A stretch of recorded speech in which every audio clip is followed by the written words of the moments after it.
ကျွန်တော်တို့အားလုံးကိုယ့်အိမ်ရှိကအမိုက်ကိုပဲကြည်ပြီးရံဖြစ်နေကြတော့အိမ်တအိမ်လုံးကိုအခြေအမြစ်ကနေဖြတ်ပြီးတိမ့်မဲ့သူကအိမ်ထဲထိရောက်နေပါပြီ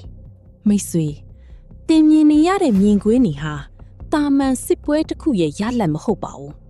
ဒါဟာနှစ်ပေါင်း100စီမံကိန်းနဲ့ကျွန်တော်တို့တိုင်းပြည်ကိုဖြည်းဖြည်းချင်းဝါမျိုးနေတဲ့စပါးကြီးမွေတကောင်ရဲ့အစာချီဖြတ်မှုပါ1950ကတည်းကအခြေခံခဲ့တဲ့ဒီအကြံစီဟာ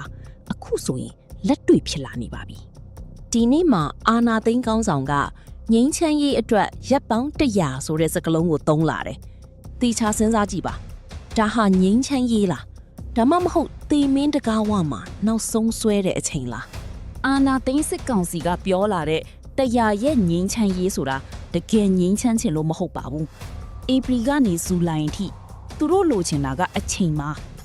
အထိနာနေတဲ့သူတို့တက်တီကိုပြန်စုဖွဲ့ဖို့တရုတ်ရဲ့ထောက်ခံမှုကိုပြန်ယူဖို့နဲ့2026မှာအတူအယောင်ရွေးကောက်ပွဲလုပ်ပြီးသမရယာတူကို9နှစ်ဆက်ယူဖို့လှည့်ကွက်တစ်ခုသာဖြစ်ပါတယ်။မွန်ဗမာချင်းကရင်ရခိုင်ကျွန်တော်တို့လူမျိုးစုအစွဲတွေနဲ့အမှောင်ထဲမှာလမ်းပြောင်းနေတာနှစ်ပေါင်း80ကျော်ခဲ့ပြီ။အဲ့ဒီအမှောင်ထဲမှာပဲငါတို့ရဲ့တယံဇာတတွေငါတို့ရဲ့မြေပြင်တွေငါတို့ရဲ့ယဉ်ကျေးမှုတွေဟာတဖြည်းဖြည်းချင်းအစားထိုးခံနေရတယ်။ရှမ်းမြောက်မှာမြန်မာစကားပျောက်ကွယ်လာတာဟာနမိတ်ပုံပဲ။နောက်အနှစ်30မှာအေယာဝတီမြစ်ကမ်းဘေးမှာမြန်မာစကားပြောလို့မရတော့တဲ့အဖြစ်မျိုးကိုသင်တို့လက်ခံနိုင်ပါသလား။ကျွန်တော်တို့တွေ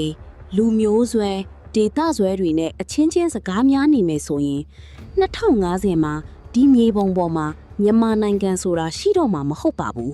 ။သမိုင်းစာအုပ်ထဲမှာပဲဒေါ်အောင်ဆန်းစုကြည်ဆိုတဲ့အမည်ကကြံခဲ့ပါတော့မယ်။လက်တွေ့လုပ်ရမယ့်အချိန်သိပ်မကြံတော့ပါဘူး။သမိုင်းစာအုပ်ထဲမှာပဲကြံခဲ့မဲ့လူမျိုးမဖြစ်ချင်ဘူးဆိုရင်အခုကစကားများရမယ့်အချိန်မဟုတ်ဘူး။အာနာရှင်ရဲ့ငိမ့်ချမ်းရေးအယောင်ပြရက်တရာကိုအထင်မကြီးပါနဲ့။ PRF နဲ့ PDF ဆိုတာကျွန်တော်တို့ရဲ့နောက်ဆုံးခံတက်တွေဖြစ်ပါတယ်။လူမျိုးစွဲထက်မြေပြင်စွဲအချုပ်အခြာအာဏာစွဲနဲ့အတူတူယုံထကြရမယ်။ငါတို့ရဲ့သားသမီးတွေတရုတ်စကားပြောပြီးတပားသူရဲ့ကြီးကြုံဖြစ်မဲ့ဘဝမျိုးကိုလက်ခံမလား။တိုင်းပြည်ကိုရောင်းစားမဲ့အာဏာရှင်ကိုဝိုင်းဝန်းကန်ထုတ်ကြပါ။ကိုယ်သမိုင်းနဲ့ကိုယ်နေမြေကိုစုပေါင်းကာကွယ်ဖို့ PRF နဲ့ PDF အင်အားစုတွေကိုအားဖြည့်ကြပါ။အခုညီညွတ်မှနောက်အနှစ်90မှာငါတို့အမျိုးအနွယ်တွေဂုံတိတ်ခါရှိနေရမှာပါ2050ဆိုတာမဝေးတော့ပါဘူးသားသမီးတွေကကိုယ့်နိုင်ငံရဲ့သမိုင်းကိုပြည်ပစာအုပ်တွေထဲမှာပဲဖတ်ရတော့မဲ့ဘဝမျိုးကိုမပေးခဲ့ပါနဲ့တိုင်းပြည်ကိုဈေးဖြတ်ရောင်းစားနေတဲ့သူတွေကိုအမြင့်ဖြတ်ဖို့အချိန်ဟာအခုပါပဲညီညွတ်ချင်းဆိုတာအင်အားပဲအဲ့ဒီအင်အားနဲ့ငါတို့ရဲ့မြေပုံကိုငါတို့ပြန်ကယ်တင်ကြပါစို့